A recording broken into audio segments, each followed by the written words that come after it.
botão que te permite aumentar as casas decimais e um outro que te permite diminuir as casas decimais.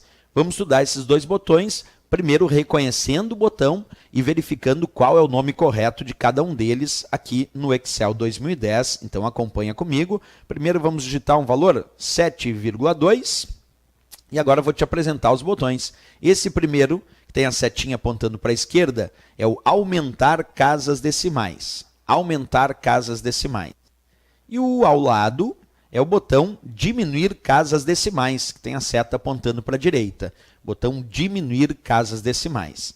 Como o próprio nome diz, cada vez que tu vai clicando no botão aumentar casas decimais, ele vai aumentando uma casa decimal. E cada vez que tu clica no botão diminuir casas decimais, ele vai diminuindo uma casa decimal. Nesse caso, eu já tenho um valor com uma casa decimal, 7,2. Se eu for clicar agora no botão para aumentar as casas decimais, e vou fazer isso agora, aparece 7,20, porque ele adicionou uma casa decimal. Vou clicar novamente, adiciona mais uma casa decimal. Então, ficou 7,200. Se eu for agora clicando no botão para diminuir as casas decimais, ele vai diminuindo essas casas decimais uma a uma. Cliquei. E agora um ponto importante. Como eu tenho o valor 7,2 que tem uma casa decimal, se novamente eu clicar no botão diminuir casas decimais, ele vai deixar sem nenhuma casa decimal.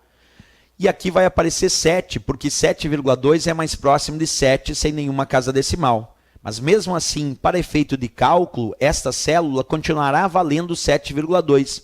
Mesmo que eu clique no botão diminuir casas decimais, e aqui no lugar do 7,2 apareça 7, que é o que eu vou fazer agora. Acompanha ali.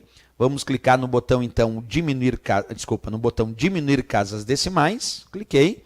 E no lugar do 7,2 apareceu 7.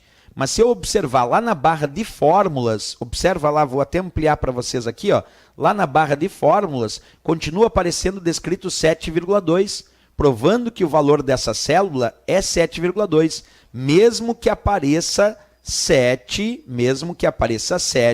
lá na célula de forma a ser visualizado.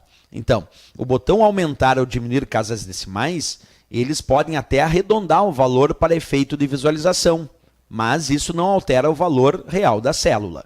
Nesse caso do 7,2 foi tranquilo, mas olha uma outra experimentação. Eu vou clicar novamente no botão para aumentar casas decimais, no lugar do 7 apareceu então 7,2, que é o valor real dela, e agora eu vou digitar ali 7,9, vamos colocar 7,9. E nesse caso, se agora eu clicar no botão diminuir casas decimais, vai ficar sem nenhuma casa decimal. Até aí tudo bem. Só que um detalhe importante, o 7,9 sem nenhuma casa decimal é mais próximo de 8, porque 7,9 sem nenhuma casa decimal está bem pertinho do 8, está lá em cima. E ele arredonda para efeito de visualização. Então, se agora eu clicar no botão diminuir casas decimais, que ele vai retirar essa casa decimal, aqui no lugar do 7,9 vai aparecer 8. Vamos experimentar isso na prática? Observa comigo. Vou clicar então no botão para diminuir casas decimais e, de fato, no lugar do 7,9 acabou aparecendo 8, como a descrição técnica aí para arredondamento para efeito de visualização. Porque para efeito de cálculo, essa célula continua valendo 7,9, que é o seu valor original. Então, isso a gente também tem que mensurar e tem que entender em relação a esse botão. Ok?